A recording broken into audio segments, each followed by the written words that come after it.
aseguraba que el producto esté en condiciones para ser consumido por las personas. Y en general me contestaron que el primero, ¿sí? Porque era algo ya producto acabado, porque tenía un fármaco, me explicó una compañera, etc. Yo le digo que en realidad los dos, ¿sí? Los dos tienen que cumplir estas condiciones que para nosotros son la tríada, digamos, que van a oír de ahora en más, desde botánica hasta que se reciban, relativas a un medicamento, que son la calidad, la seguridad y la eficacia. ¿Sí? Todo eso hace lo que es la garantía de calidad de los medicamentos en general. ¿Sí? Y las plantas medicinales, a pesar de que uno las ve como un producto muy alejado de lo que es un medicamento, pueden formar parte de un medicamento. ¿Sí? Pueden formar en sí mismas, o algo que se obtenga a partir de esa planta, finalmente puede concluir en la elaboración de un medicamento. Entonces, cuando hablamos de calidad, lo que decimos es que el producto sea lo que tiene que ser y contenga lo que tenga que contener. Calidad es por ahí algo que mejor ustedes lo van a ver quizás en farmacotecnia, cuando les hablen de cómo tienen que ser las instalaciones, el equipamiento, ¿sí? Las buenas prácticas de manufactura, etc. Nosotros vemos desde ahora calidad. Cuando yo les dije que, en el ejemplo que les di, que había plantas que se podían confundir porque tenían el mismo nombre común y no eran lo mismo, ahí parte la calidad, el hecho de saber que la planta esté adecuadamente identificada, ¿sí? Y además que tenga lo que lo que tiene que tener. ¿Qué significa eso? A lo mejor yo le identifiqué y dije, sí, es artemisia annua, pero resulta ser que le pasó algo mientras la estaban recolectando. eh, la guardaron mal, se llenó de hongos, que es algo que puede suceder, y eso hizo que le bajaron la calidad a esa droga vegetal, porque el principio activo se descompuso, se transformó en otra cosa que nada que ver, entonces el efecto terapéutico no se va a conseguir, ¿sí? Entonces todo eso hace a la calidad de una droga vegetal y por ende de los productos que se vayan a elaborar a partir de lo mismo.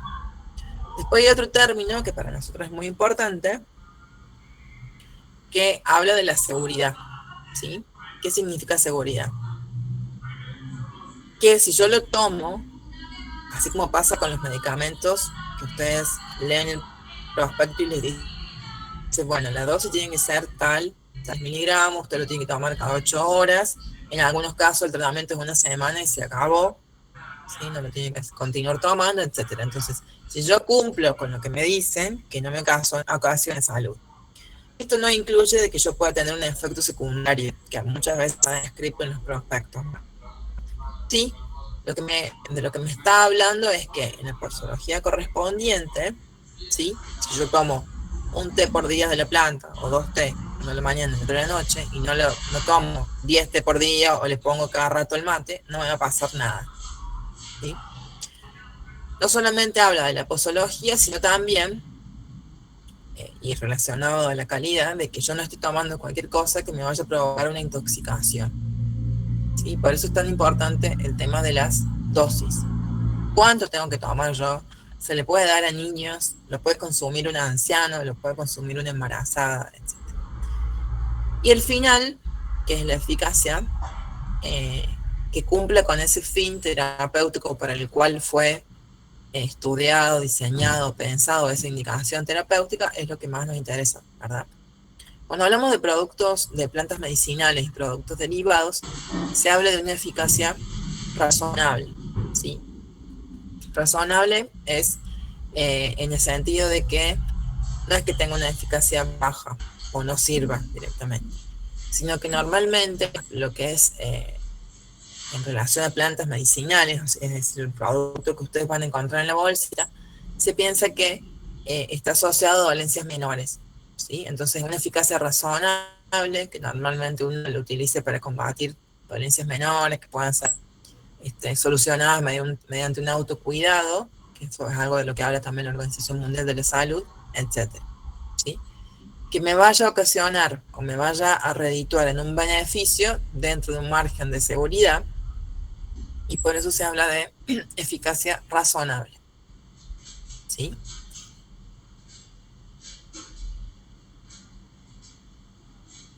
Y volvemos a lo mismo.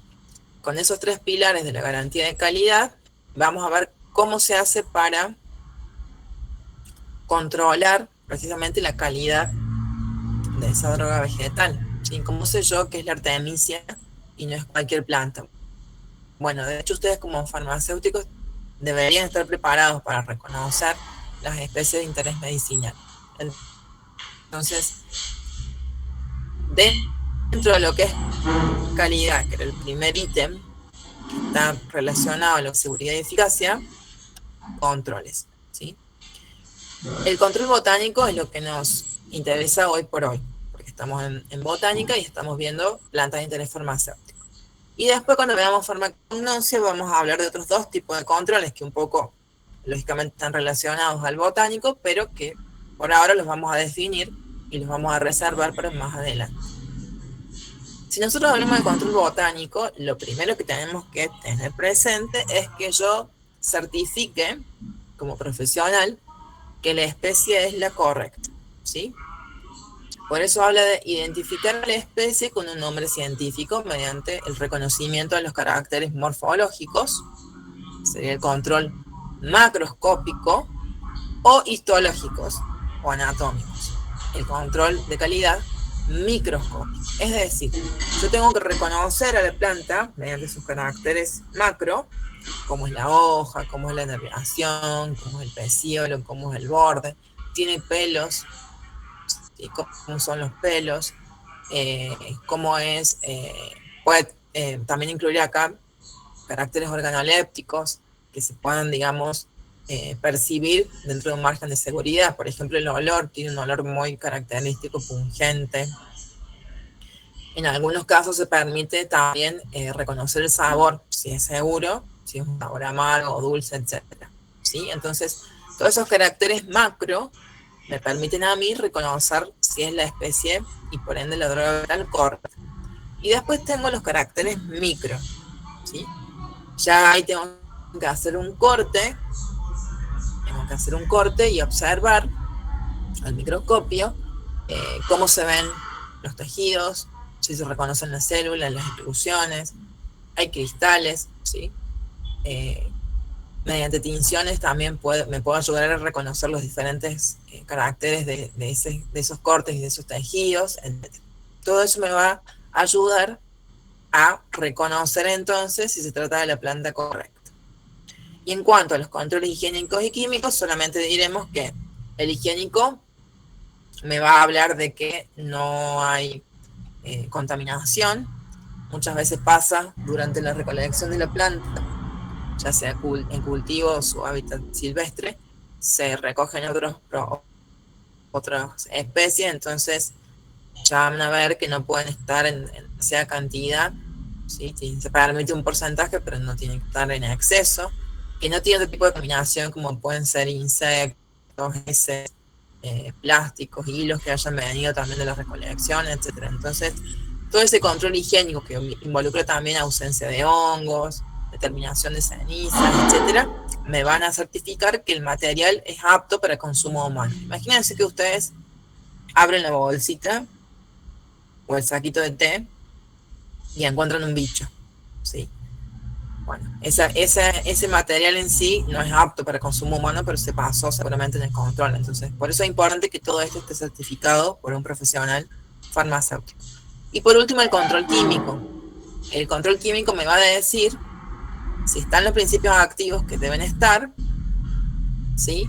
O cuando no se conoce, que eso puede pasar, porque no hay estudios todavía, quién es el activo, un marcador, que es un compuesto que ya se conoce, y nos va a servir para certificar identidad. Eso está permitido porque, bueno, hay muchas plantas de las cuales no se conocen los activos. Entonces, por eso les habla de determinar cuál y cuantitativamente, es decir, quiénes son los activos, si están presentes o no, y en qué cantidad, porque a lo mejor están presentes, pero en el ejemplo que yo les daba antes, se descompusieron. ¿Sí? Entonces yo tenía que tener, no sé, un 1% de un principio activo y ahora tengo 0,1 porque desapareció por algún motivo, se descompuso, se secó mal la planta al rayo del sol y el compuesto es fotosensible, entonces significa que se rompe la estructura, se transforma en otra cosa con la luz solar. Entonces todo eso hace a lo que es control químico. Y acá hay una fotito del higiénico, que es donde se separan todos los materiales que no corresponden a la planta medicinal y se pesan para saber si están en los que están permitidos, ¿no? Si están en un porcentaje adecuado. ¿Cómo hago yo para saber, ¿sí? Además de aprenderlo acá en botánica y de buscar información en un apunte, en un libro, en las bases de datos, cuando una planta está dentro de los parámetros, cumple con los parámetros de calidad o no? ¿Quién me dice a mí que tiene que tener un tanto por ciento de tal principio activo, que no puede superar en el higiénico el 2% de arenita, tierra o de pasto, como yo les decía, si fue con la recolección, o si realmente se trata del jingo, porque la hoja es la correspondiente, etcétera, o del control de calidad microscópico, qué tipo de estructuras tengo que ver, cómo se tienen que ver los tejidos, qué inclusiones, si hay cristales. Todo eso va a estar dentro de un documento, que es un texto oficial para nosotros, que es la farmacopea. Que yo siempre les digo que es para nosotros como la Biblia, ¿sí? Como la Biblia, como el Torah en otras religiones, etc. ¿Sí? Es como el libro madre. Ahí yo voy a encontrar toda la información referida a lo que son medicamentos.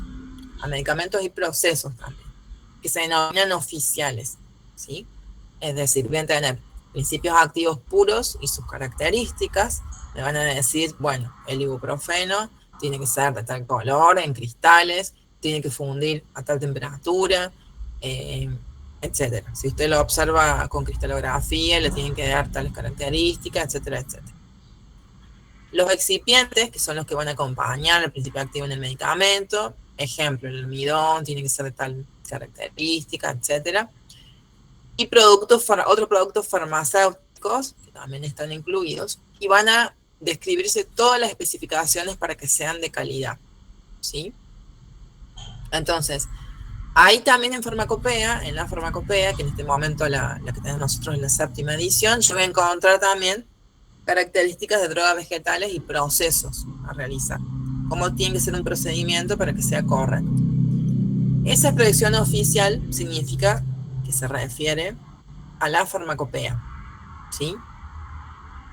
Y puede ser cualquier título, por eso les hablo de procesos también, sustancias, preparaciones o ensayos que estén incluidos en unos documentos que se llaman monografías, que a su vez están en capítulos, y pueden ser de nuestra farmacopea argentina, que se denomina con las siglas FA, o de cualquier otra farmacopea. Muchas veces pasa que nosotros no tenemos incluidos en la farmacopea un ensayo o un determinado producto o un principio activo, entonces nos vamos a fijar a una farmacopea modelo, que normalmente es la USP, que es la farmacopea de Estados Unidos, que bueno, por todo el historial que tiene, se suele tomar como una farmacopea modelo, o puede ser la farmacopea europea o la farmacopea española, la farmacopea de la Unión Europea o la farmacopea española, etc. ¿Sí? Entonces, oficial, podemos aclarar que es oficial para nosotros porque está en la farmacopea argentina, pero si no está en la Argentina, puede ser de otra farmacopea, a la cual yo haga referencia si no sale en la mía, ¿sí? Entonces, esa especie de Biblia que yo les mencionaba, Biblia, Corán, Torah, etc. Vamos por la 7ª edición. No significa que las anteriores no sirvan, sino que están ahí latentes, pero bueno, son ediciones anteriores. Muchas veces pasa que se modifican y hay drogas que salen, o principios activos que salen y otros que ingresan. Y ustedes la pueden encontrar en esta página web de la ANMAT. La ANMAT es la Agencia Nacional de Medicamentos, Alimentos y Tecnología Médica, que depende del Ministerio de Salud, y que es el ente que nos rige a nosotros en todo lo que es relacionado a medicamentos, alimentos y tecnología médica, como pueden ser los productos biomédicos, ¿sí? Las cánulas, los implantes, todo eso que se utiliza, por ejemplo, en medicina, que no es en sí ni un medicamento ni un alimento, entra en esa categoría. A su vez, en la farmacopea, que es este libro que ustedes pueden descargar de la página de ANMAT, hay una parte, tiene diferentes volúmenes, ¿verdad? Dentro del volumen número 3 está el apartado medicamentos herbarios, ¿sí? Los medicamentos herbarios, yo no he entrado en discusión para no hacer tan larga la clase, pero es un tipo de medicamentos distinto a lo que son las especialidades medicinales. Es decir, ustedes van a encontrar como medicamentos las especialidades medicinales, que son los medicamentos que conocen de toda la vida, las pomadas, las soluciones ópticas, oftálmicas, las cremas, ¿qué más puede ser? Comprimidos, cápsulas, todos esas especialidades medicinales que ustedes han encontrado en la farmacia, que seguramente lo consumen, son un tipo de medicamento. Después tenemos los herbarios, son poquitos porque la legislación es relativamente reciente, donde entrarían aquellos que están compuestos por drogas vegetales, ¿sí? Drogas vegetales que pueden ser estas que están acá en la farmacopea y si no, otras. Yo no voy a hacer de detalle porque eso después lo vemos bien en farmacognosia y no es necesario que en este momento lo sepan, pero sí para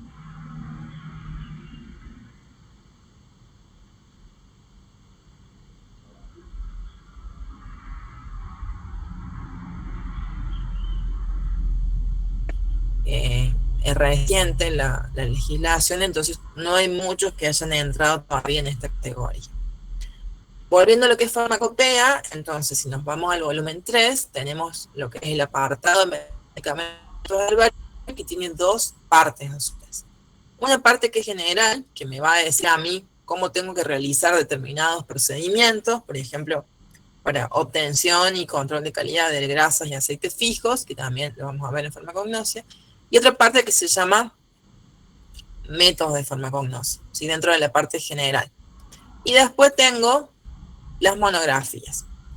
Las plantas que aparecen en esas monografías son poquitas, ¿sí? Son poquitas, lo cual no significa que sean las únicas. De hecho, hay un montón de plantas más que nosotros vamos a ver en farmacognosia, y acá en botánica vemos algunas de las que están en esta serie de monografías y otras más que no figuran, pero son importantes que ustedes la conozcan porque están codificadas en otras farmacopeas del mundo, ¿sí? ¿Y qué nos dicen esas monografías? ¿Para qué nos sirven entonces? Ahí vamos a encontrar cómo hacer el control botánico, higiénico o químico. Es decir, en esas monografías yo voy a encontrar los documentos oficiales en los cuales basarme para certificar que tal droga, por ejemplo en este ejemplo, hemos puesto el tilo, ¿sí? Que esta droga es realmente tilia cordata y no cualquier otra especie de tilia que ande dando vuelta y que la hayan puesto por error o a propósito, ¿sí? Entonces, ese control botánico que describimos recién me va a permitir asegurar la identidad botánica de la droga vegetal, porque ya les dije que hay muchas que son parecidas y se confunden. Determinar si el género, la especie y la variedad, si hay una variedad, son correctos. Muchas veces pasa que esto ya es una cuestión más botánica, que se determina la identidad de la especie, pero a veces se decide que pertenece a otro género, entonces se reubica, ¿sí? Y si realmente lo que estoy viendo, examinando con la lupa, es la parte de la planta que posee la actividad biológica, es decir, es la droga vegetal, porque a lo mejor yo necesitaba las hojas y me han puesto tallos, como les decía recién, fruto, raíz, etc. ¿Sí? ¿Y cómo lo hago ese control botánico? Reconociendo los caracteres morfológicos, como dijimos recién. Bueno, en el caso del tilo, voy a ver la forma de corazón de la hoja, por eso es cordata, voy a ver si tiene pelos, si es discolora, si es de un color oscuro por un lado de la hoja del limbo y por el otro lado de otro color, cómo es el borde, si tiene un borde cerrado, si es liso, el margen, etc. Y a través de los caracteres microscópicos, que es reconocimiento de caracteres histológicos, tomos-histológicos. Es decir, me voy a fijar también, mediante cortes, cómo se observan los tejidos. Entonces acá les da, por ejemplo, cortes de la hoja, con tinciones, obviamente. Puedo ver la estructura floral primero con la lupa, dependiendo si eso forma parte de la droga vegetal o no. ¿Qué más? Si posee pelos, acá hay algún tipo de estructura secretora, etcétera, ¿sí? Entonces, hay otras especies, a lo mejor de tilia, que se puedan confundir con cordata, pero cuando ya empiezo a ver más a nivel micro, hay determinadas estructuras o tamaños de estructuras inclusive o características muy, muy particulares que hacen que yo decida que esto se trata de Tilia cordata y no cualquier otra especie de tilia, ¿sí? ¿Y por qué uno insiste con que sea cordata y no cualquier otra especie? Bueno, porque es la que está estudiada, porque tiene los componentes activos, los principios activos que hacen al uso terapéutico, y a lo mejor si yo pongo otra tilia, otra especie de tilia que no es la cordata, tiene los mismos principios activos, pero no en la cantidad suficiente para ejercer la acción, ¿sí? O directamente no los tiene, o tiene otros componentes que son tóxicos, etc. Por eso es tan importante certificar mediante control botánico si es la identidad de la especie, la identidad de la especie para saber si es la adecuada o no, ¿sí?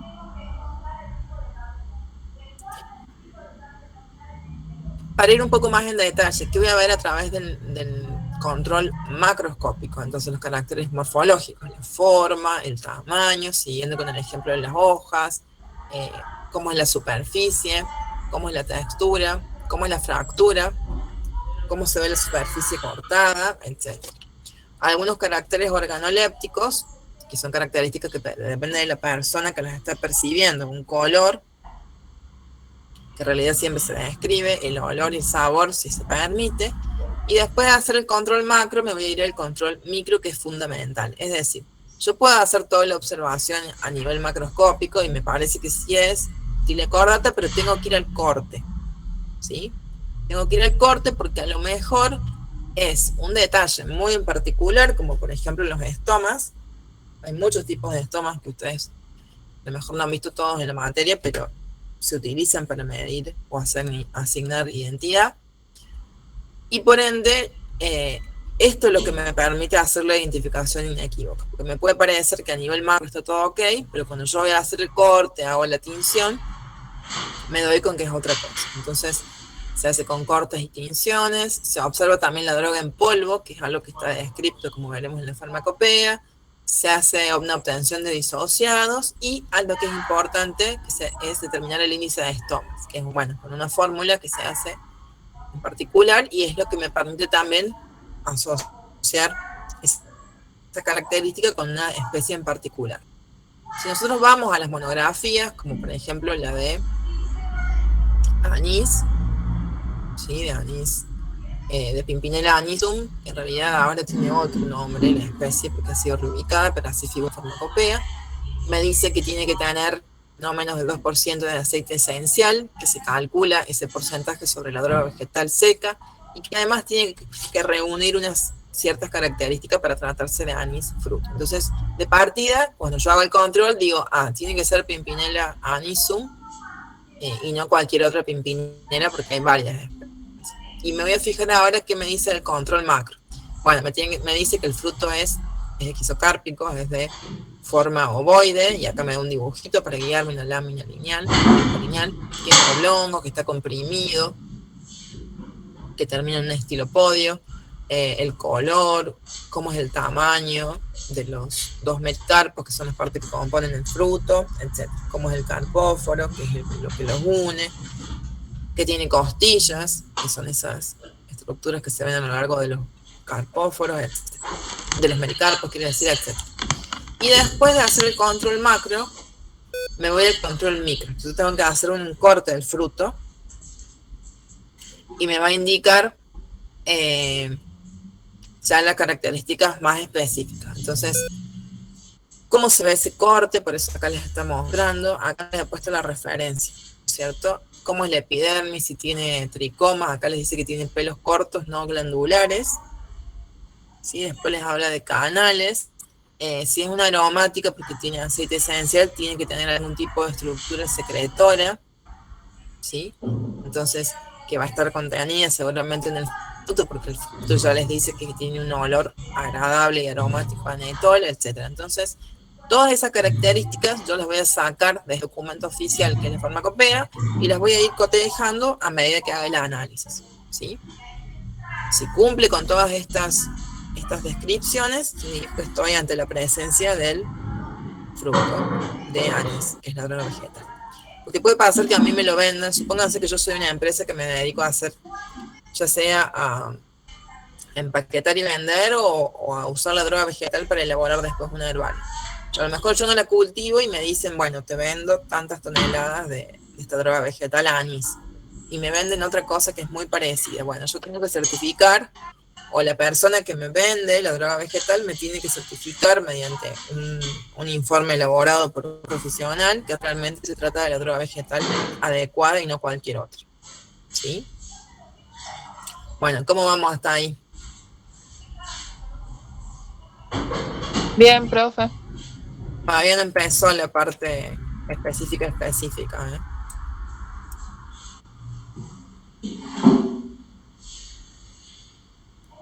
Recién ahora vamos a ver las especies de interés farmacéutico. Entonces, hasta ahora vamos bien. ¿Les ha quedado en claro qué es el control botánico? Si ustedes me lo tuvieran que describir con sus palabras,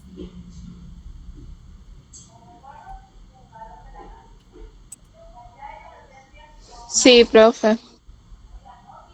¿qué tendrían que hacer para hacer un control botánico entonces? ¿O para qué les sirve? Que es la pregunta principal.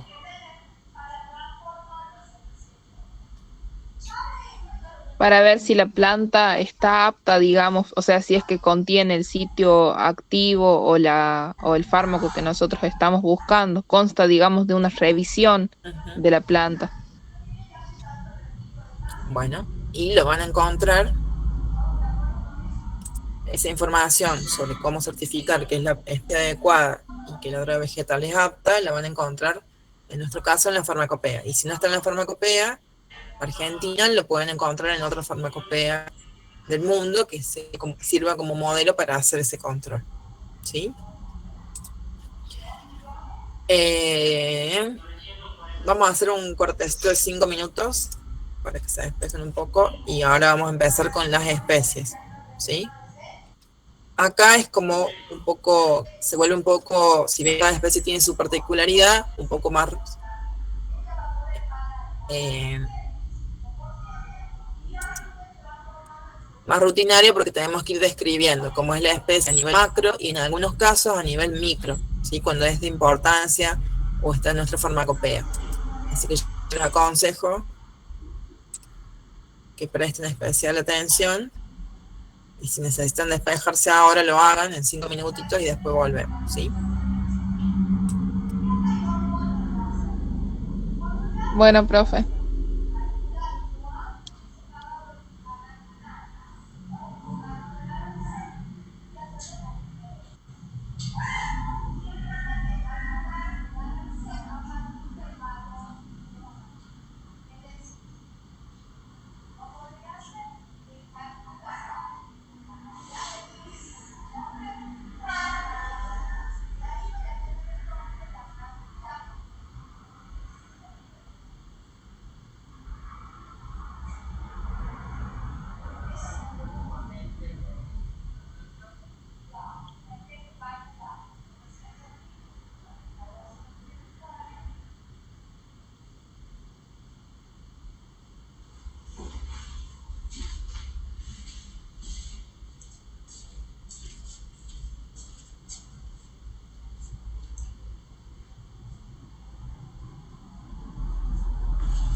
Vamos a continuar entonces con la clase, viendo las especies de interés farmacéutico.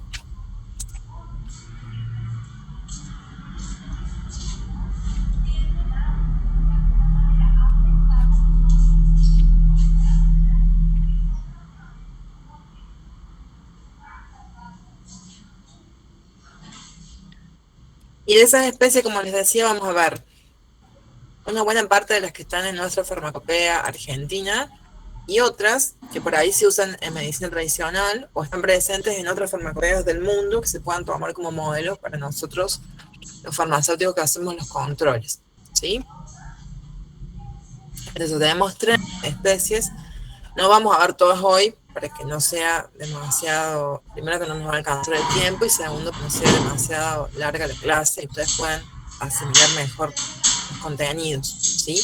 Y la idea es un poco, en la medida de lo posible, que vayamos viendo de acuerdo a la sistemática que han visto ustedes durante las clases. Ya han estudiado los diferentes caracteres de los grandes grupos de plantas y después en particular de algunos de ellos. Yo he notado que a lo largo de los trabajos prácticos han ido avanzando desde los organismos más simples, evolutivamente más simples, y los más complejos como lo son, o más desarrollados evolutivamente como son los angiospermas o las plantas con flores y fruto y semilla.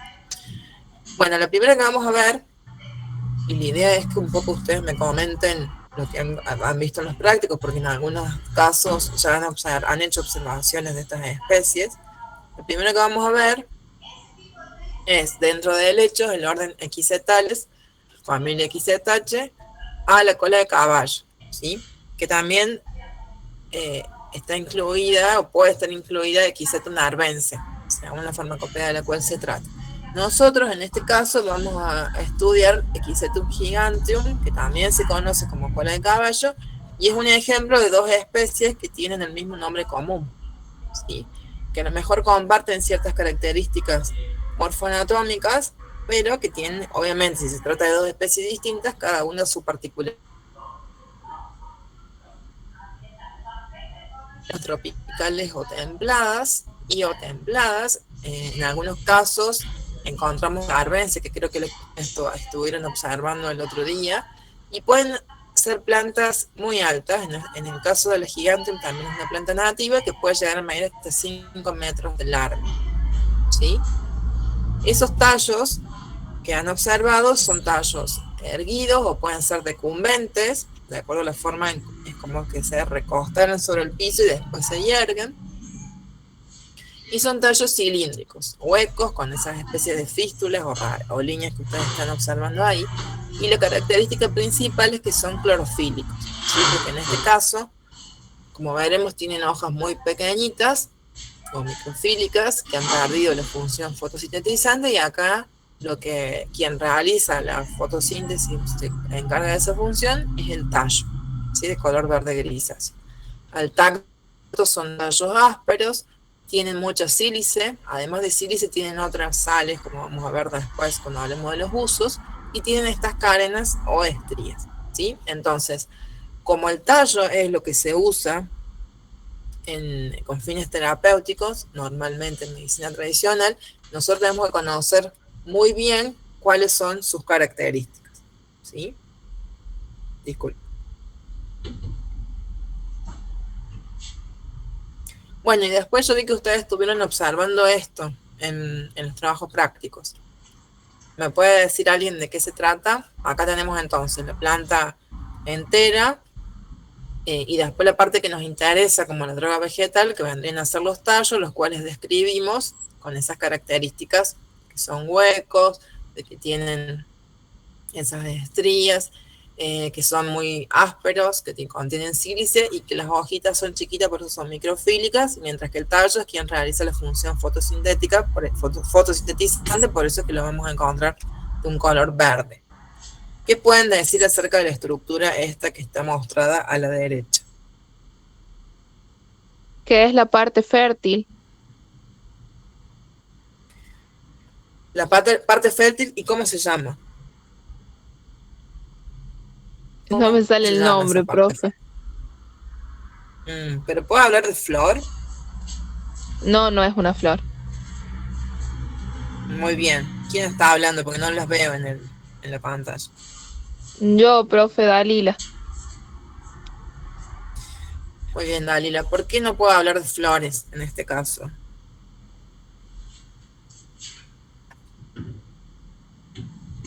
Porque son plantas sin flores, son pteridófitas.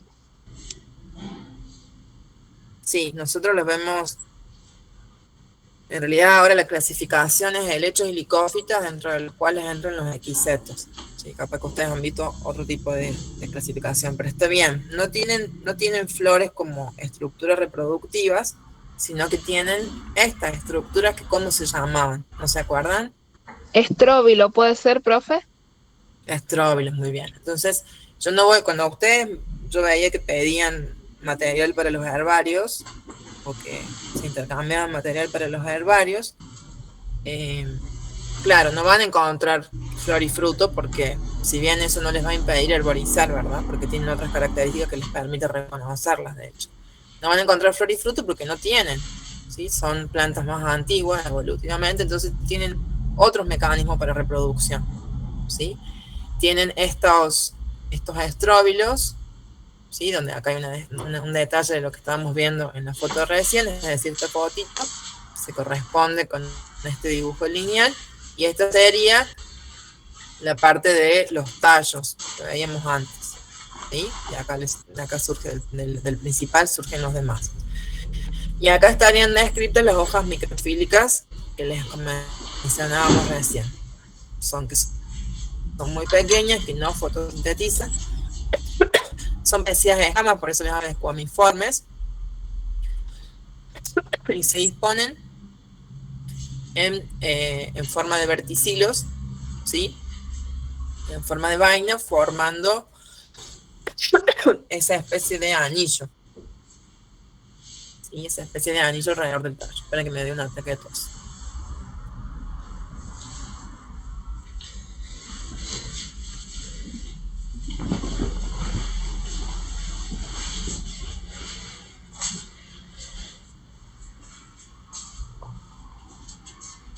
Entonces, acá en este detalle, o en este corte, les está mostrando la estructura reproductiva, ¿sí? Entonces, el estróbilo, que muy bien lo definió la compañera, lo caracterizó, la sección, que es un corte longitudinal del estróbilo, donde le muestra los esporangios, ¿sí? El esporfilo y los porangios, que cada una de estas estructuritas que vemos acá, ¿sí?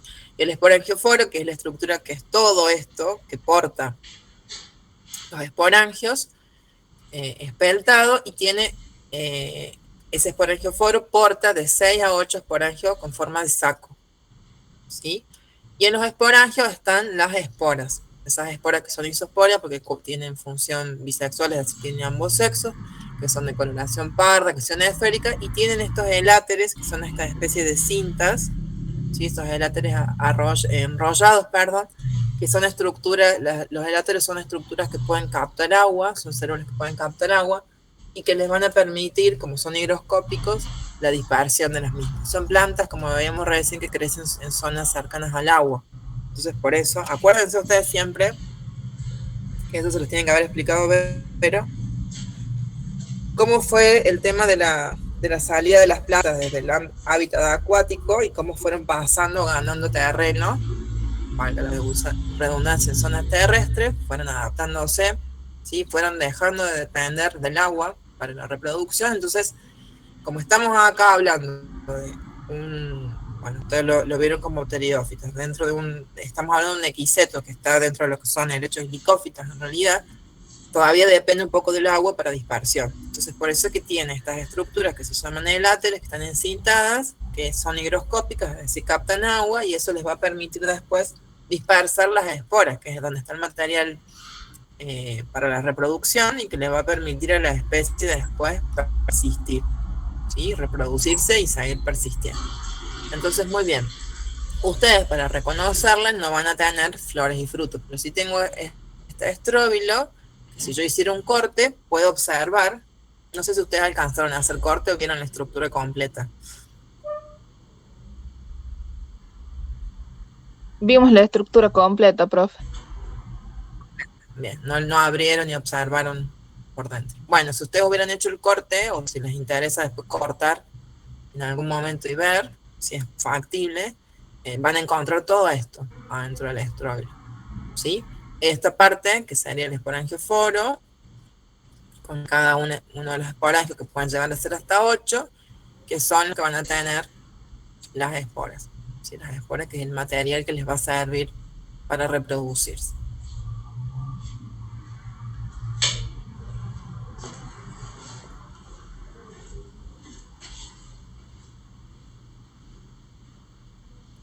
Bueno, entonces, ay, ¿por qué no tiene se me escapó la diapositiva de los usos? A ver, queda traspapelada. Bueno, después se los voy a adicionar para que les quede completo el material, pero yo se los subo o se los paso y ahí tienen una especie de resumen. ¿Qué usos medicinales o de qué usos medicinales hablaron en la clase? ¿Para qué se usa la cola de caballo? Que la profe hablaba de los riñones.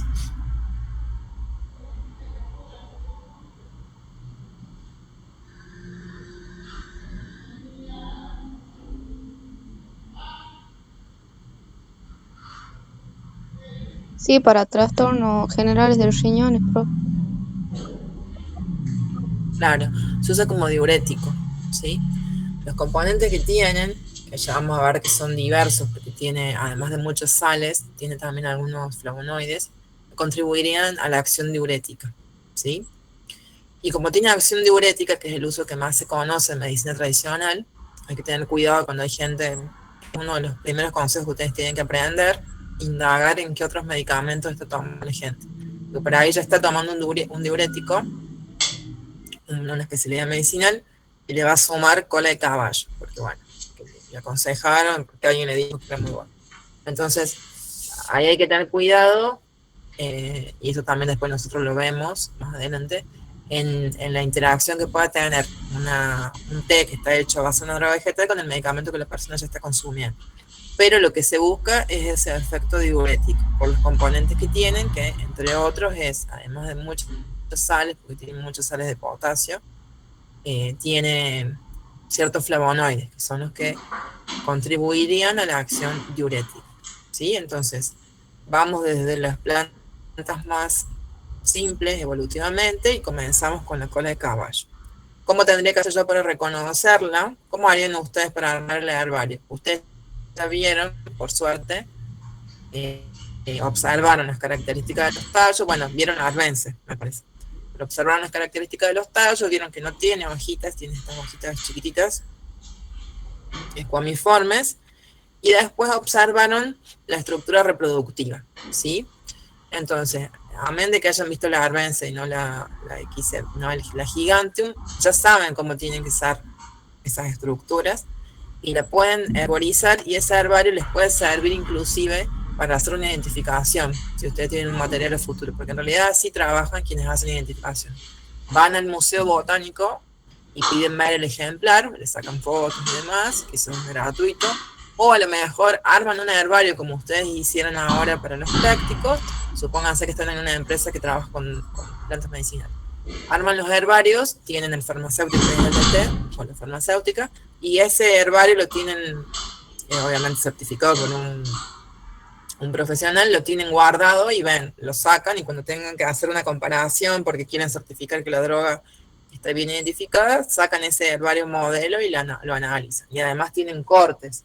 Con los cortes pueden ver, por ejemplo, este tipo de estructuras que terminan de certificar que se trata de la gigante y no de la arbenz. Vamos a pasar ahora ya a las gimnospermas. Entonces, ¿qué características tenían las gimnospermas que la diferencian de los grupos más antiguos, si se quiere, evolutivamente, como los helechos, licófitas, bueno, en el caso de ustedes, pteridófitas? ¿Qué voy a tener ya en este caso?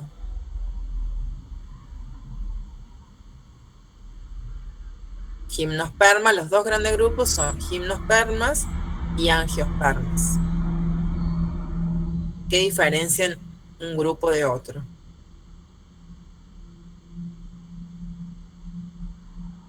Que las semillas están expuestas en las gimnospermas. Claro, en primer lugar, ya la forma de reproducción ha cambiado, ¿sí? Ha cambiado.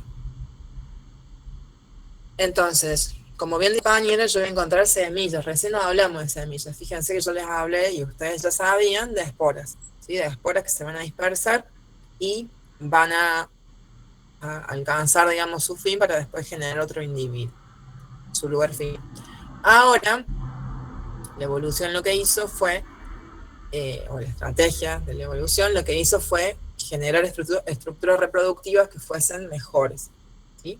Todavía no voy a tener un verdadero fruto, sino que voy a tener, como bien dijo la compañera, los óvulos expuestos, ¿sí? Pues ya puedo hablar de flores, ¿sí? Voy a hablar de inflorescencias en algunos casos, ya puedo hablar de estructuras reproductivas distintas, pero todavía no se llegó a lo que es un fruto, sino que el óvulo, y por ende después la semilla, está expuesto. Por eso es lo que significa gimno, ¿sí? Que el óvulo va a estar desnudo o expuesto. Y lo primero que vamos a ver, en este caso, dentro de lo que es el orden Jingoales, familia Jingoaceae, es Ginkgo biloba, que se llama también, tiene nombre vernáculo común, Ginkgo. Como les decía, es un árbol. Bueno, acá un poquito la lámina debería estar al final porque resume todas las características, pero ustedes la pueden volver a observar. Es un árbol que puede alcanzar un gran porte, que hasta 17 metros, caducifolio, porque es que pierde las hojas en el invierno, y es dioico. ¿Qué significaba que fuese dioico? Que va a tener dos pies, o va a tener en distintos pies los sexos, ¿sí? Para la reproducción, un pie femenino y un pie masculino. Normalmente, si mal no lo recuerdo, el pie masculino es el que se prefiere por el hecho, como vamos a ver después, de que los pseudofrutos tienen un olor muy desagradable. Entonces, para fines ornamentales, en general ustedes van a ver el de sexo masculino. Tiene un crecimiento muy lento. No sé si han tenido la oportunidad de ver algún ejemplar de Ginkgo. Por ahí en Buenos Aires hay algunos. En Córdoba también he visto algunos chiquititos. Pero tiene un crecimiento muy lento, por eso el desarrollo es bastante lento. Y lo que más nos interesa a nosotros como droga vegetal, y por eso la tenemos que estudiar muy bien, son las hojas, que tienen un peciolo largo, ¿sí? ¿Qué significaba que el crecimiento fuera heteroblástico? ¿Se acuerdan? Acá dice que tiene braquiblastos. ¿Qué serán esos braquiblastos? Tenía un macroblasto. Si es heteroblástico y no homoblástico, significa que voy a tener dos tipos de crecimiento, ¿sí? Dos tipos de crecimiento. Entonces, me habla de braquiblastos y además debería tener macroblastos, si hablo de un crecimiento heteroblástico. Si no, serían todos del mismo tipo y por ende homoblásticos. ¿Qué eran los braquiblastos? ¿Se acuerdan? ¿Lo vieron con la profe? Sí, profe, los braquiblastos era la disposición de los tallos más cercana, digamos, eran más pequeños, y los macroblastos era una disposición más amplia de los tallos, más grande. Claro. Acá los nudos están muy apretados, no sé si se alcanza a ver en la foto, y acá ya parten, el crecimiento secundario sería, ya parten las hojitas, esas hojitas con peciolo largo. Entonces, esto se denomina braquiblasto, ¿verdad? Tiene un crecimiento bien definido, los nudos están muy apretados, y por eso se ve como un tallito corto, del cual parten todas las hojas en este caso. Mientras que es lo mismo que sucede en los pinus, por ejemplo. Mientras que el macroblasto es el otro tipo de crecimiento, que es más indefinido, porque es hacia donde se va a extender las otras ramas del árbol, ¿sí? Tomando esta estructura piramidal, y por ende se habla de un macroblasto. Entonces este es el braquiblasto, y esto que no se ve en la totalidad de la rama sería el macroblasto, que tiene un crecimiento indefinido, a diferencia de este que es un crecimiento definido, porque llega hasta ahí y después de ahí van a salir todas las hojitas. Entonces, en ese braquiblasto voy a encontrar hasta 8 hojas que tienen una característica muy particular. Es muy difícil de que uno se confunda. Primero porque, como les dije, es un verdadero fósil viviente. Entonces, dentro de la familia yo voy a encontrar un único representante. No hay forma de que adulteren una muestra con otra cosa que no sea Ginkgo, ¿sí? Por varios motivos. Bueno, primero y principal, porque la hoja, si la encontrara entera, tiene esta lámina bilobada con 2 lóbulos, que es muy común, ¿sí? Obcuñada es la forma que tiene. En realidad es como una especie de riñón, pero en realidad la base es más recta, ¿sí? Entonces, bilobada tiene una hendidura central que a veces es más pronunciada a medida que la hoja es, que el ejemplar es más grande, porque acá casi no se aprecia, y tiene esta nerviación que es muy característica y que acá no sé si la alcanzan a ver, que es dicotómica, es decir, cada nervio a su vez se subdivide en 2. En esta parte se puede apreciar un poquito más. Después cuando tengan la diapositiva en detalle la van a poder ampliar, ¿sí?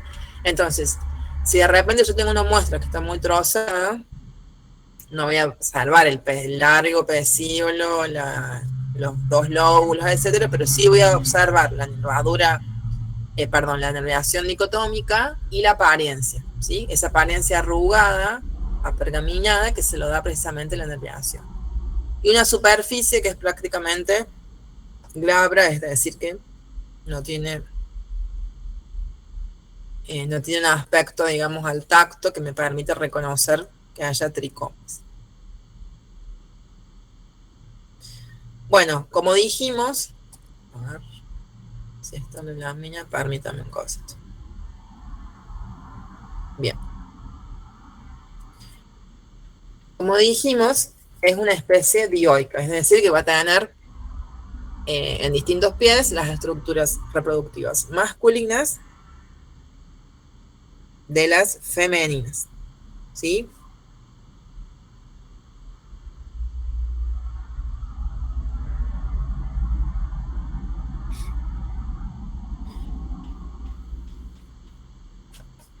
Vamos a encontrar recuerden que todo lo que es macro va a ser referido a qué sexo, a diferencia de lo micro. Que macro significa más grande y micro pequeño. Sí, pero ¿con qué sexo lo asocian? Macrosporofilo siempre va a ser relativo al sexo femenino, ¿sí? La estructura femenina. Y microsporofilo va a ser relativo, en este caso microsporofilo, pero el prefijo micro va a ser referido a la estructura reproductiva masculina. Entonces, el macrosporofilo son solitarios, por eso acá tengo una ampliación, pero pueden ver acá en chiquitito, tiene estos 2 primorios seminales, ¿sí? Donde va a estar la semilla desnuda. En realidad acá lo que ustedes están viendo son gotitas del material masculino que se han depositado, ¿sí? Y esa forma tan expuesta de reproducción es la que tiene el jingo, al igual que otras gimnospermas. Deposita la gotita de polen y tiene,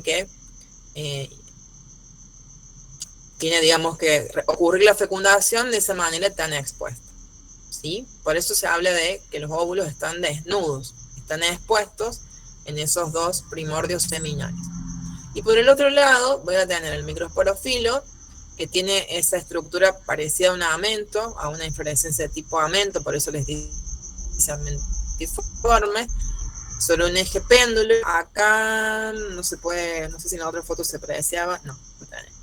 Son estructuras parecidas a una inflorescencia de tipo amento, que son péndulas, por eso les habla de ejes péndulos, con esos 2 sacos polínicos, que acá no tenemos una ampliación, pero son los que van a proveer el polen precisamente para que ocurra la fecundación, ¿sí? Entonces, estas son las estructuras femeninas con los óvulos expuestos, que después se van a convertir en semilla. Tiene una hendidura por donde ingresan para que ocurra la fecundación. Y el microsporofilo, que es parecido a una inflorescencia de tipo amento, donde están los sacos polínicos. Cuando hablamos de jingo, no podemos hablar de fruto. Nosotros vemos esto que parece una uva, una ciruela, más bien una ciruela, pero no es un fruto en realidad, son semillas, ¿sí? Por eso se hablan de pseudofruto, porque acuérdense que estamos hablando de gimnospermas y por ende todavía no hay fruto. El fruto es el ovario que ha desarrollado, se ha engrosado y se ha convertido en un material que puede servir como reserva nutritiva para la semilla, ¿sí? Para el nuevo individuo. Entonces acá se habla de un pseudofruto que tiene un aspecto carnoso, que parece una uvita, una ciruela, ¿sí? Pero en realidad Son semillas cuya cubierta externa, la cubierta seminal, es carnosa, ¿sí? Entonces, a ese pseudo fruto del jingo se le llama sarcotesta, tiene ese nombre tan específico. Pero recuerden que no sea, a lo mejor en el común, en el vocabulario común se le llama el fruto del jingo, pero no son frutos, son pseudofrutos llamados sarcotesta que parecen ciruelas, ¿sí? Y esto que ustedes ven no es el ovario engrosado, sino que es la cubierta seminal, que es carnosa. Y acá está el motivo por el cual yo les decía que muchas veces para fines ornamentales se prefiere el pie masculino, porque cuando caen y se ponen rancias, los pseudofrutos o la sarcotesta, despiden un olor feo. Entonces, lo que se hace es, normalmente, para ornamentación, preferir el pie masculino, ¿sí? Para evitar esta cuestión.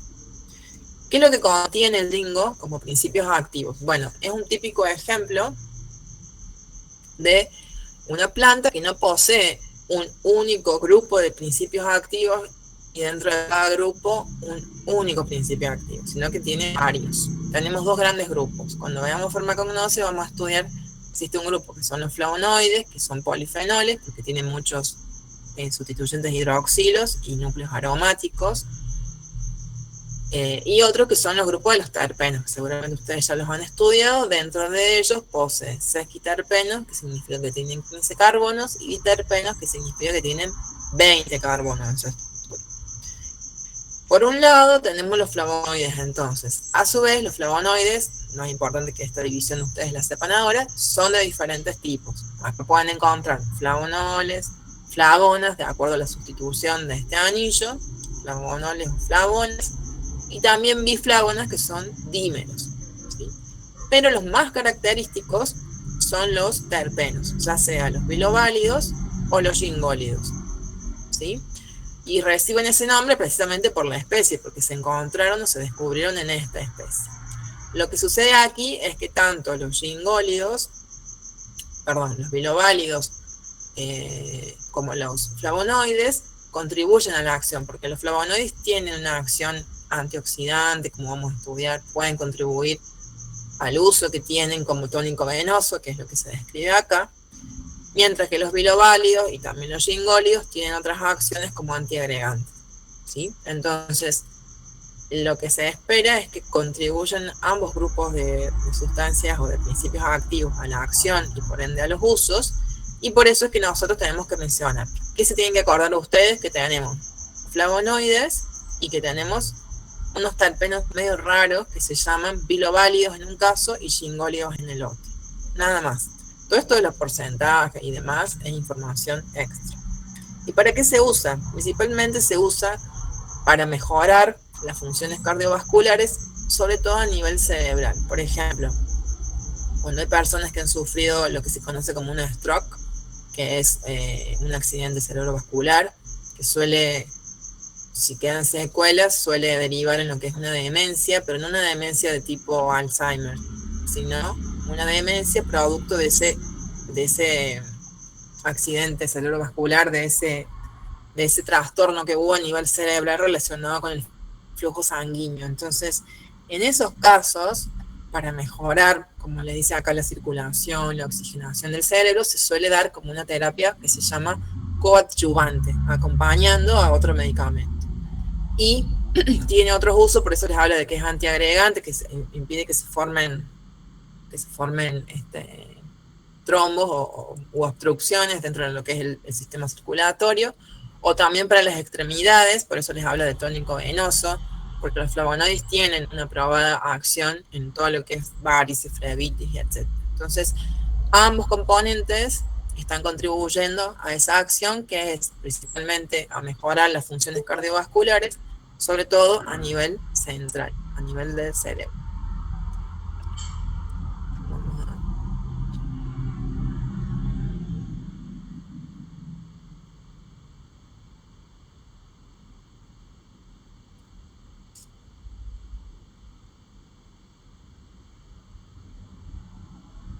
Ay, me parece que sin querer la...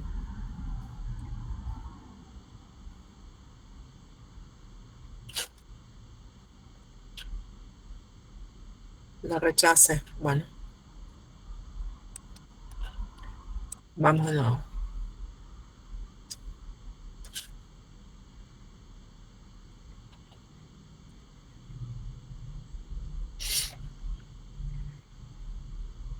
¿Qué es lo que han visto ustedes qué hacen ustedes cuando observan en los trabajos prácticos? Por ejemplo, ahora que están viendo diferentes características. Recién me dijeron que para cola de caballo habían visto nada más la parte macro, no habían hecho cortes. Y han hecho, por ejemplo, cuando estudiaron tejidos, han hecho cortes de diferentes tejidos.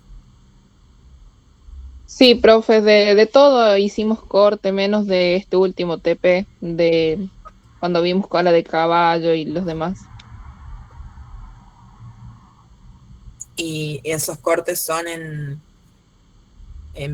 por ejemplo, asociados a una especie en particular. Eh, Les van diciendo a qué especie pertenece. Más o menos, todo fue en base a las monas y las dicotiledonias. Bueno, porque por ejemplo a mí me interesaría, no se asusten con toda esta descripción, que nosotros aprendamos, según lo que nos dice la farmacopea, qué es lo que tengo que ver yo. Si a mí me dan un preparado de Jingo, por ejemplo, ¿qué debería reconocer? Porque la hojita todo bien, pero puede pasar que a ustedes le den una bolsa que esté súper molida, lo cual no es todo correcto, porque dijimos que la molina no debe ser muy fina, o que a lo mejor reciban un polvo porque la droga vegetal ya fue molida y ustedes quieren mirar algo a nivel micro, ¿sí? Porque van a elaborar, no sé, una cápsula con ese polvo hecho de droga vegetal. Entonces, ¿qué tengo que encontrar yo? La farmacopea dice que tengo que ver esto. Ustedes ya han estudiado tejidos y células, entonces, vegetales, ¿no es cierto? Y animal también, porque después lo van en las anatomías y en las histologías. Pero yo tengo que ser capaz de reconocer estas estructuras, ¿sí? Yo por ahí les he marcado algunas cosas más importantes para que sepan qué es lo que tengo que mirar. Bueno, si yo veo en vista superficial, tengo que ver los estomas, que ustedes ya saben que son estructuras del epidermis, están especializadas para qué. Para el intercambio gaseoso, para transpiración, ¿sí? Regulación de temperatura, etc. Entonces, esa estructura, que es el estoma, en este caso, en el caso del Jingo, como les dice ahí, se va a ver hundida, ¿sí? Estomas hay muchos, por ahí van a encontrar en las descripciones que yo les hablo de estomas, no sé, animocíticos, por ejemplo. Eso tiene que ver con las células acompañantes. No se preocupen porque no es algo que se les exija que ustedes deban saber, ¿sí? Porque hay muchísimas clases y bueno, deberían saber todas las clases para después decidir de qué tipo se trata. En este caso, ¿qué puedo encontrar yo como rareza? Que los estomas están hundidos en Jingo y que la pared de las células oclusivas que componen y encierran el ostiolo o poro es como más engrosada. Por eso en el dibujito, que es muy básico, lo ven remarcado en negro. ¿Sí?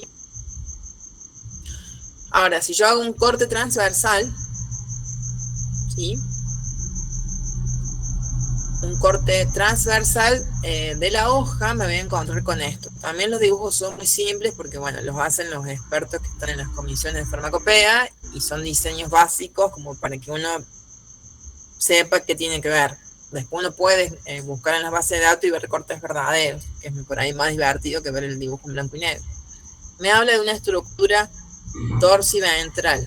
¿Qué será eso, dorsiventral?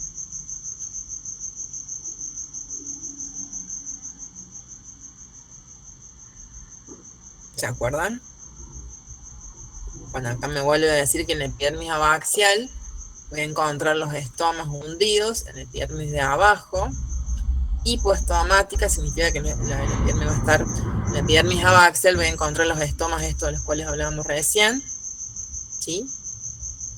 Y dorsiventral significa que no es igual de arriba y abajo, ¿sí? Fíjense que acá en el dibujito me lo está marcando diferente. Entonces voy a encontrar en el mesofilo, ¿sí? Después del epidermis voy a encontrar en el mesofilo un clorénquima que se va a mostrar en la empalizada, que es como lo están ustedes viendo graficado acá, y un clorénquima esponjoso, que es el que tiene los espacios estos intracelulares, ¿sí? Y esto que les está marcando acá son los haces vasculares, donde están, ¿quién? Xilema y floema. ¿Sí? ¿Estamos?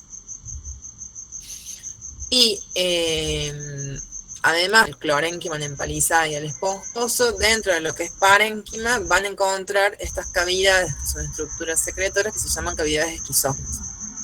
¿Sí? En esas cavidades, bueno, acá les gráfico como el parénquima esponjoso.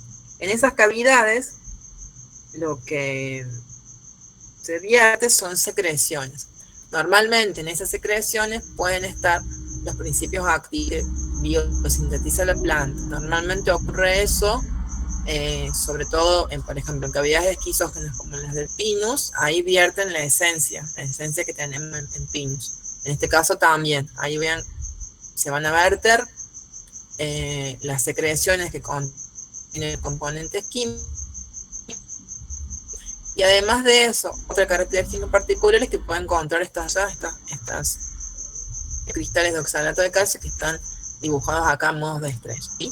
Entonces, esos puntitos en particular muy sintetizados son lo que yo debería ver cuando analizo un corte de hoja de ginkgo. ¿Dónde están los estomas? Que están medio hundiditos, que tengo una estructura dorsiventral, que no es igual arriba y abajo, la parte inferior y la superior, que te voy a encontrar estas unidades esquizógenas, ¿sí? De esa manera yo certifico, además de que ya pasó el control macro, que se trata de ginkgo biloba. Siguiendo con las gimnospermas, hacemos el corte entonces en ginkgo, vamos a adentrarnos ahora en lo que es la familia de Efedraceae, dentro de la cual vamos a ver a Ephedra cínica. Ephedra, en realidad, Ephedra género, porque hay varias especies de Ephedra, se utiliza desde muy antiguo, ¿sí? El ginkgo también. El ginkgo, me olvidé de decirles que también se le llama árbol de los 1000 escudos, porque las hojas, esas hojas doradas que yo les mostraba cuando adquiere esa coloración, se usaban como monedas también en Oriente. En el caso de Ephedra, también se utilizaba mucho en Oriente, en China, se conoce como Mahuan, el nombre común, nosotros lo conocemos como Ephedra. Se utilizó muchísimo y se usa actualmente en medicina tradicional para trastornos respiratorios. ¿Sí? Es una de las plantas que se conoce por diferentes compendios y unas especies de farmacopeas muy antiguas y rudimentarias que se utilizaba para tratar trastornos respiratorios. ¿Sabes?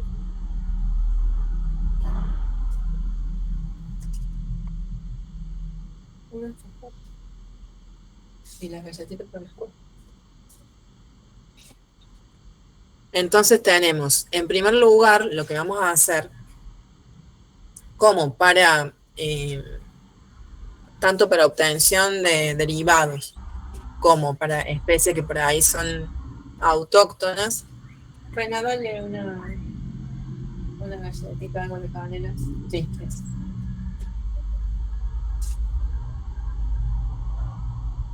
Las caracteres generales del género Ephedra, ¿sí? Hablando de cualquier Ephedra. En cuanto al hábito, son arbustos, ¿sí? Arbustos dioicos, que significa nuevamente que tienen las estructuras reproductivas en diferentes pies, ¿sí? Diferentes pies, uno masculino y otro femenino. Tienen aspecto, bueno, pueden ser trepadores, en algunos casos son los menos enredaderas, y tienen un aspecto equisetoide. Quiere decir que son parecidas a los equisetum. Si ustedes se fijan en los tallitos, sí, tienen cierta similitud con los equisetum que vimos recién. También tienen tallos fotosintetizantes y hojas escuamiformes. En ese aspecto son parecidos. ¿Sí? Acá la función fotosintética la cumple el tallo, mientras que la hoja está reducida, ¿sí? Y esa hoja forma, esas hojas que se disponen de 2 a 4 en esta especie de anillo, en esta especie de vaina, se disponen entonces de esa manera en forma de vaina y son no fotosintetizantes, son microfílicos. ¿Qué pasa en relación a las estructuras reproductivas del género Ephedra en términos generales? Tenemos inflorescencias masculinas e inflorescencias femeninas, ¿sí? ambas estrobiliformes. Quiere decir que forman o se disponen en un estróbilo, tal cual pasaba recién con los XZ. Esas inflorescencias masculinas, en el caso de las masculinas, tienen varias flores, pueden tener hasta 10 por nudo. ¿Sí? Acá tenemos entonces las inflorescencias en forma de esquema y después la fotito con la ampliación. ¿Sí? La inflorescencia y la flor. Inflorescencia y flor. Cada cono o cada flor tiene de 2 a 8 brácteas que van a soportar numerosos estambres, que son los que los están marcando acá. Entonces, esto que se ve acá, no sé si alcanzan a ver porque está en gris, se le cambia el color ahora que estaba en rojo. Esto que se ve acá en la foto vendría a ser este dibujito, ¿sí? Esto es una flor y todo esto es la inflorescencia. Entonces, la inflorescencia tiene su bráctea y la flor tiene su bracteola o bráctea membranácea. Por eso les habla de cada flor con sus bracteolas membranáceas que soportan en general 15 estambres, donde va a estar contenido ¿quién? El polen. ¿Sí? Y por otro lado tenemos las inflorescencias femeninas, que acá también es bastante común que se confundan con lo que es un fruto, pero no es un fruto, es la inflorescencia femenina. También cada conjunto de flores que constituye una inflorescencia puede incluir hasta 10 flores y a su vez cada florcita, que sería esto, puede tener hasta 10 brácteas membranáceas o carnosas, como se ven acá, que portan en general 2 óvulos, de 1 a 2 óvulos. Esto que se ve acá es una gotita de polen que está cayendo, ¿sí?, sobre la flor para generar la fecundación. ¿Sí? Por eso acá les señalo quiénes son los óvulos, las 2 brácteas, esto es en el momento que se está por producir la fecundación, ¿sí?, el tubo microfílico, que es por donde va a entrar o va a penetrar el material para que se produzca la fecundación, y una vez que se produjo la fecundación, ya en un estado más avanzado, las 2 brácteas o más carnosas que adquieren esa coloración rojiza, la que ustedes ven acá, con la semilla. ¿Sí? Ya se genera la semilla. Pero en definitiva, esto tampoco es un fruto, sino que la semilla y anteriormente el óvulo sigue estando desnudo. Siguen estando desnudos, porque estamos todavía en el grupo Gymnosperms. Bueno, ahora hablando un poco de efedra cínica, que es la efedra de la cual se obtuvieron los alcaloides, y después hay otras especies de efedra que todavía se cultivan para obtención de alcaloides o para medicina tradicional, para droga vegetal. Es un arbusto, entonces dioico, igual que los anteriores, o puede ser un subarbusto, puede llegar hasta medir más de 1 metro de largo, tiene esa forma fusiforme porque significa que tiene forma de uso. Las ramas son erectas, tenemos entonces las mismas hojas microfílicas de las que hablábamos antes, que no sintetizan, por eso son más claritas. Fíjense que los tallos son verdes y las hojitas microfílicas son claritas. Es originaria de Asia, del sudeste asiático, por eso mencionábamos a China.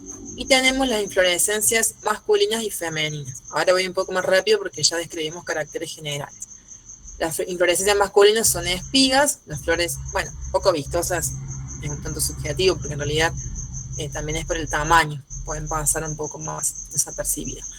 La inflorescencia femenina sí es bastante vistosa por el tema de las brácteas estas carnosas que después adquieren esta coloración. También tiene esos primordios seminales, ¿sí?, donde está el óvulo, que después va a ser fecundado una vez que caiga la gota de polen y entre por el, como veíamos acá, por el tubo microfílico. ¿Sí? Especie de efedra, excepto una, que es la nativa, que es la efedra trianda, tienen alcaloides, entre ellos el mayoritario es la L-efedrina. Además, posee pseudoefedrina, que es un isómero. Si ustedes se fijan en este centro quiral, tiene este grupo hidroxilo en otra posición.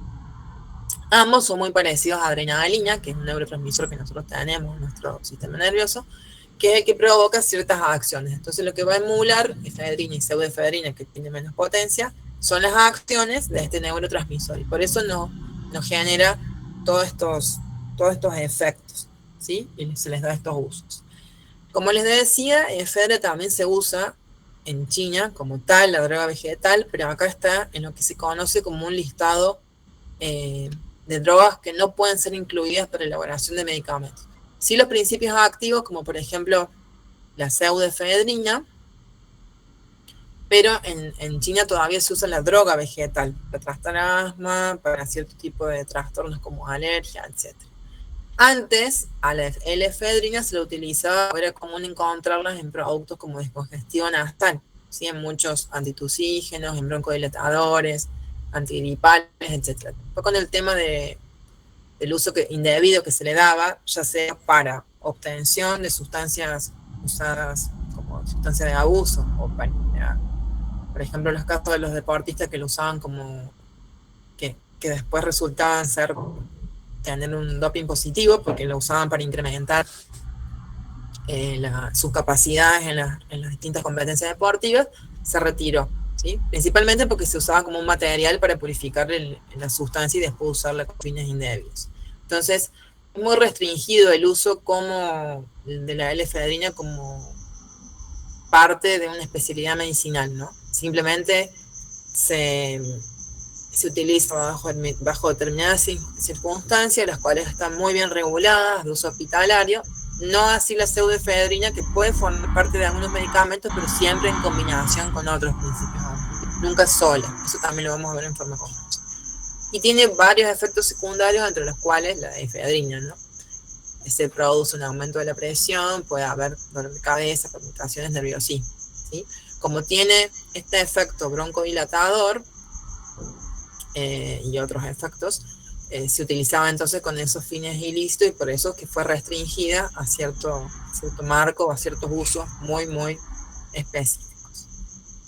Antes de pasar a angiospermas, les decía que en nuestro país hay otras especies de efedra, entre ellas la efedra trianda, que se llama tramontana, que es muy parecida, pero los estudios que hay hasta la actualidad dicen que no tiene efedrina, ¿sí? Que se puede usar a veces como antitusígeno o con otros fines de medicina tradicional, pero que no tendría este alcaloide, que es como el que tiene que estar bajo control estricto, porque se trata de una sustancia que puede ser usada con fines ilícitos. Vamos a pasar ahora a angiospermas. Espero que lleguemos a ver las especies que teníamos programadas para hoy. Angiospermas, entonces ya estamos ante la presencia de plantas con flor, fruto y semilla. ¿Está bien lo que estoy diciendo? Sí, profe. A ver si siguen ahí. Y a su vez tenemos la división en monocotiledóneas y en dicotiledóneas. Y esa gran división, además de las características que están acá muy sintetizadas, ¿de qué deriva? Es muy fácil que sea monocotiledónea o dicotiledónea. Acá les he puesto un maíz y esto es una solanum, una especie de solanum. ¿De qué depende que sea mono o dicotiledónea? De los cotiledones, profe, que son las hojas primarias, si no me equivoco. Los primordios foliares, en realidad tenemos los cotiledones, que son los primeros que van a surgir, que muchas veces, bueno, en este caso son, dependiendo del tipo de semilla, digamos, van a tener también un cotiledono o dos, y después vienen las primeras verdaderas hojas, pero es verdad que son los primordios, lo primero que surge de la planta. Entonces, como características principales, porque está muy sintetizado y ustedes seguramente lo han visto con mayor profundidad, ¿qué teníamos? En el caso de las mono, una raíz, un sistema como homorrizo o alorrizo. Un sistema homorrizo significa homo o alo. Alo. ¿Y el alorrizo cómo era? No me acuerdo, profe. Lo único que podría agregar a eso es que es un crecimiento de raíz fasciculado, y el otro es pivotante, o sea que es una única raíz de la cual salen otras raíces. Pero en el caso de... Entonces, si es pivotante, claro, en las dicotiledóneas, si hay una raíz pivotante o principal, van a surgir las secundarias o laterales, a su vez se van prolongando hasta las diferentes zonas donde están los pelos de absorción, pero entonces la fasciculada debería pertenecer a un sistema homorrizo, ¿o no? Porque homo significa que es todo igual, ¿sí? Claro, sí, sí. Entonces son raíces donde la principal va de general y directamente de la zona del tallo, donde termina o empieza, dependiendo de cómo uno lo mire, van a surgir todas las raíces, que son iguales, ¿sí? No hay una raíz principal. Estamos, el sistema alorrizo, como vos dijiste, con una raíz principal que tiene las raíces secundarias o la ramificación, ¿sí? Ay.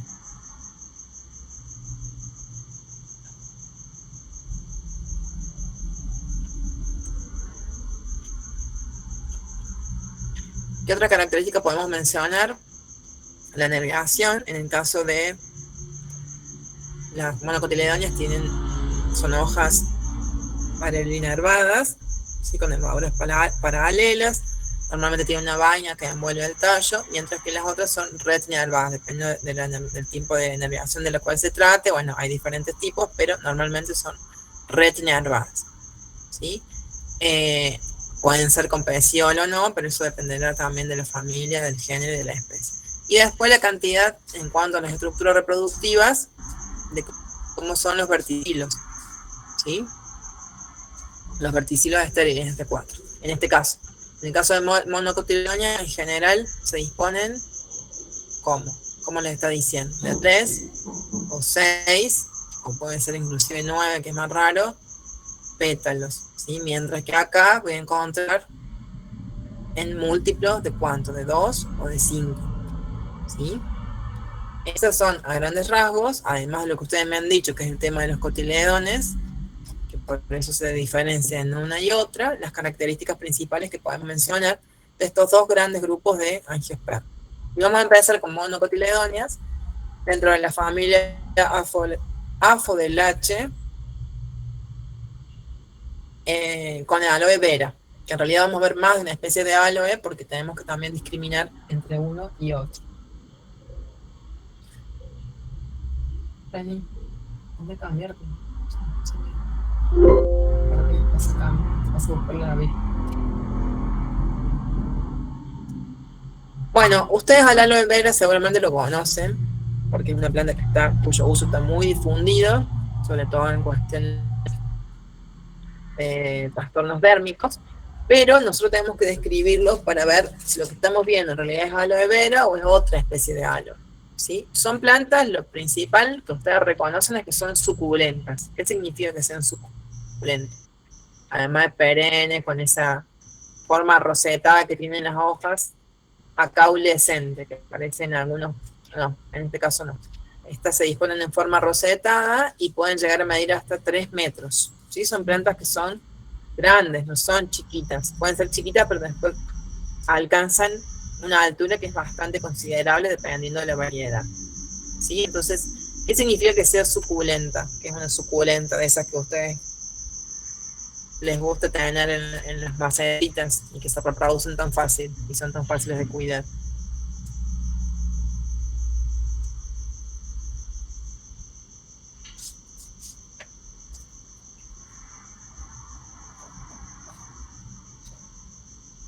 Puede ser que absorben mucha agua, profe. Claro, son plantas que acumulan agua en el parénquima porque están expuestas a climas por ahí. Si bien se han adaptado a todo tipo de clima, a climas muy adversos, entonces cuando pasan largos periodos donde no llueve, la planta acumula agua y con eso subsiste. ¿Sí? Entonces son de hoja suculenta, tienen un rizoma, ¿se acuerdan que era una modificación del tallo? Y un tallo corto, y las hojas se van a disponer en forma de roseta, ¿sí? Son una roseta. Si uno las corta, cuando va a recolectar, ahí se puede ver cómo es la disposición de las hojas en torno a ese tallo cortito. Las hojas son lanceoladas, pueden llegar a medir, fíjense, hasta más de medio metro, o sea, son grandes, son hojas grandes, medio metro de longitud, turgentes es en el sentido de que como son suculentas, si uno las toca, son no esponjosas, sino que son como apretadas, y la sensación de que está esa estructura que es el parénquima que está conteniendo el agua, les da ese aspecto como hinchado. Son verdes y en los márgenes tienen espinas, por eso les dice dientes espinosos, en realidad espinas separadas unas de otras. Y en el caso del aloe vera, que es la especie que nos interesa porque es la de uso medicinal, las flores son amarillas, anaranjadas, dependiendo de la variedad, pueden llegar a ser hasta rojas. ¿Sí? Son esas flores de este colorcito tirando a rojizo que se disponen en inflorescencias llamadas racimos. Mientras que los frutos son unas cápsulas que tienen muchas semillas negras adentro. Entonces, ya van ustedes viendo dos características. Con el dibujo lineal lo pueden observar. Primero que las hojas son largas, pueden llegar a medir hasta medio metro. Segundo, la coloración. Pueden ser amarillas, anaranjadas, púrpuras, rojas, dependiendo de la variedad.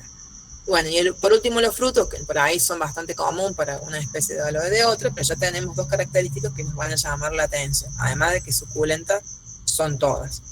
¿Sí? ¿Para qué me sirve a mí el aloe vera? Tiene, en primer lugar, y antes que hablar del gel, tiene un látex, que ustedes a lo mejor lo han visto cuando cortan la hoja, que les queda el cuchillo con algo naranja, marroncito o amarillito.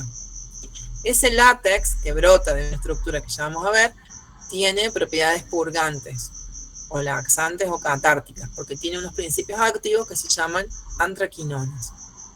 ¿Sí?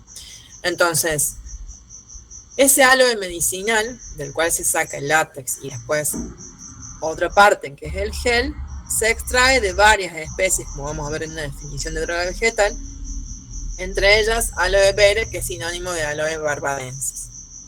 ¿Sí? Y los productos que ustedes ven que por ahí venden en gel o han sido obtenidos de un aloe que se cultiva por ahí en las casas, generalmente provienen de otras especies ornamentales que están muy difundidas en el país, como lo son aloe maculata y aloe arborescens. ¿Sí? No son aloe vera. Lo cual no significa que no haya aloe vera, puede haber cultivo, pero en general lo que anda dando vueltas y lo que todo el mundo tiene en la casa son otras especies de aloe, entre ellas la maculata, que ya van a ver cómo es. Reacciona el PowerPoint. Ahí está.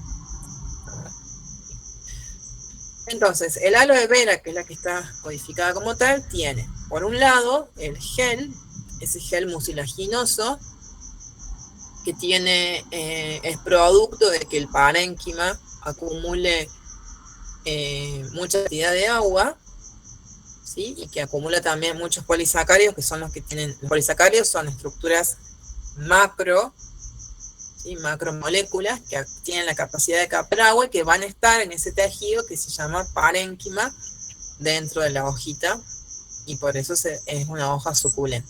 Y por otro lado, cuando yo corto en esta parte que acá no se aprecia muy bien, hay otras estructuras que van a acumular lo que se llama el látex, que tiene los derivados antracénicos o antraquinónicos, y que se utilizan con esos fines laxantes o catárticos. ¿Sí? Entonces tenemos dos productos para los cuales está aprobado.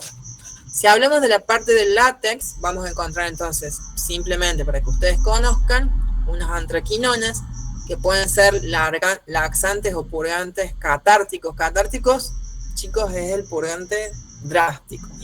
Imagínense cuando les van a hacer un estudio, que ahora hay otras opciones alternativas para esos estudios, pero hay ciertos estudios que requieren que ustedes consumen un líquido que les vacíe todo el intestino, porque tienen que hacerle después un contraste. Entonces, si se imaginan un catártico, es eso, es un vaciamiento, o sea, es algo fuerte, potente. Si se imaginan un laxante, va a ser una acción más suave, como por ejemplo, que ustedes vayan, que la persona o el paciente que consume el laxante se transformen las heces por algún tipo de mecanismo y vaya de cuerpo, pero de una cuestión más suave o más en forma más frecuente, pero digamos, no esa acción tan drástica como lo que es un catártico. ¿Sí? En el caso de los derivados antraquinónicos que tiene el aloe, puede tener libres o formando tipo de compuesto que se llama glicósido, que no importa que los conozcan ahora, pero significa que tiene pegado un azúcar o más de un azúcar, y las antraquinonas tienen esta estructura. Y son estructuras planas que tienen estos anillos aromáticos también con grupos hidróxidos. Simplemente tienen que recordar que tienen antraquinonas, ¿sí? Que esas antraquinonas son las responsables de que puedan ser laxantes o purgantes catárticos de acuerdo a la dosis. Bueno, no sé por qué quedan los títulos al último, debe ser la animación. ¿Para qué se utiliza el aloe? Si pensamos en gel, es muy común que lo utilicen para todo, no solamente como contra la dermatitis, como cicatrizante, que se utiliza muchísimo como emoliente y para combatir la inflamación, ¿sí? Si pensamos en la propiedad laxante, normalmente es consumir a modo de infusión, pero en pequeñas dosis, para combatir el estreñimiento. Lo que pasa es que hay otras opciones que por ahí no son tan fuertes o tan violentas o drásticas, entonces si bien tiene esa acción el laxante, el látex, ahí existen otras en mercado, otras opciones disponibles. Sí hay que tener mucho cuidado con varias cosas. En el caso de el uso tópico para combatir dermatitis, que no hay que aplicar sobre heridas abiertas, porque tiene el riesgo de que es un material que no está esterilizado, entonces uno, imagínense que corta el aloe, le retira la parte externa y se aplica el gel, eso no está estéril y la herida está abierta, se está recomponiendo, entonces puede introducir microorganismos en esa zona. No aplicarlo previo a la exposición solar porque hay compuestos que pueden ir en el gel, como las antraquinonas, y tienen un efecto fotosensibilizante, es decir, que le puede provocar un cambio en esa molécula que después a ustedes les genera algún daño en la piel. Y tampoco después de un proceso de exfoliación porque la piel está renovándose y bueno, por las mismas razones. Y en el caso de laxantes, cuando son catárticos o pueden ser catárticos, nunca darlo para provocar un vaciamiento si hay una sospecha, eso es de partida, si hay una sospecha de que puede haber una obstrucción intestinal, pero eso obviamente lo va a definir el médico y uno lo que hace es acompañar. No es que vaya a indicar en la farmacia un tratamiento de ese tipo. Bueno, acá lo que les presento es la definición de aloe, la droga vegetal. Como les dije, puede ser el látex exsecado de las hojas de varias especies, como lo son barbadensis, que ya les dije que era la aloe vera, otras como ferox, perry, africana, spicata, etc. Que fíjense que ninguna de las que se mencionan acá, bueno, un claro ejemplo de una droga que es un producto de la planta y no una parte. Ninguna de las que se mencionan acá en esta definición son las que vamos a ver un poquito más adelante. Sí, todas son plantas herbáceas, arbustivas, o en algunas son árboles como la arboresa, que se disponen, cuyas hojas se disponen en forma de roseta,